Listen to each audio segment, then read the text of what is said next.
My name is Maureen Cole, and I'm here at the 1+1=1 gallery.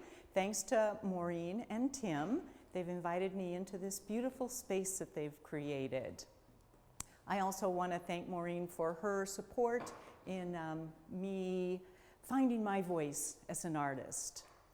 I retired from the Forest Service 6 years ago, had never touched clay before, and now I am loving working with clay. These are my pieces. Lots of my pieces I do hand built. And hand building, you use a rolling pin instead of a wheel. So I roll slabs, and then I cut patterns, and then I have little press molds that I can press right down into the slab that's sitting on a foam rubber,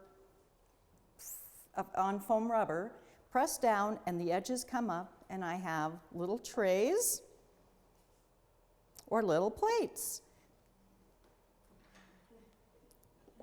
I also like to slip cast, and slip casting is how I make cups and bowls and vases. So slip casting, I first of all have to make a mold. So with plaster and a form, I pour a mold, and then when the mold is ready to be used, I also have to make slip. So the slip is raw ingredients, lots of dry ingredients, and then I add water to it, and slip is, in effect, liquid clay. So then I can take my big mold, pour the liquid clay into the mold, wait the requisite 10 to 20 minutes, and then I pour the slip out, then I can use it again, and what remains is the shell in the mold that turns into the cup or the bowls. So for somebody who hated chemistry, I am loving making slip, weighing everything out, seeing what the effect is. I love it. When I made the mold, I had a cup, and then I covered the cup with clay, and I did put fingerprint marks in so I would have a kind of pebbled outside of the cups. I'm going to start talking about the designs I put on these pieces. So I use underglaze on greenware to come up with the designs. The underglaze is in a little bottle, and it has a needle tool attached to it that has a hole in it. So I can just use the tool to make all of my designs. I have 3 different inspirations for the black and white designs. The first is my daughter. She loved black and white designs. Her whole bedroom one time was black and white plus 1 color. And I wanted to make something that she would be proud to display in her new apartment. So that was the first inspiration. The second is the beautiful pottery from the desert Southwest, from the 1200s.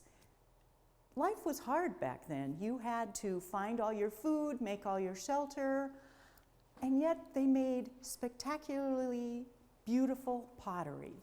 The designs were just lovely. So I liked the black and white there also. And then the third place where black and white struck me was at the Archie Bray. It was a cold winter morning, the fog had descended, everything was covered in hoarfrost.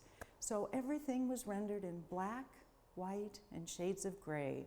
I thought, this is beautiful. So I tried working the black and white into my pottery. And then we had the student show at the Archie Bray, and Maureen and Tim approached me and said, we would like to put you in a show. So I've had a year to keep working on the black and white designs, and I've had a wonderful time. My daughter brought home a Zendoodle coloring book, and I flipped through that and I thought, this will give me some more design ideas for black and white. And then Maureen said, throw in a color. So my newer work has 1 color, just a little bit of color, in the black and white designs. I added just a little tiny bit of color. My sister's an architect, so I liked the architectural design of this design. But really, you know, we live in Montana, and I love the mountains. And I call this the Crazy Quilt Mountains, because they are kind of like a crazy quilt. Each one has a different design around the mountain. And then I have some that have both the Crazy Quilt Mountains and the city. And one color, there's a little purple. I call those Purple Mountain Majesty. Here's a little bit of chartreuse, and there's a little bit of teal. I love words. And so most of my pieces have words carved in the back. Follow your heart. Do small things with great love. So I like to either carve or write the words on the bottom. And that is one of the first things people do when they see my pieces, is pick it up to see what the message is in the piece. And oftentimes that is why they buy it. They like the message. In fact, just earlier today, my friend Jane was in, and she picked a plate up because she liked what it said, "Be mindful." And that's the one she wanted.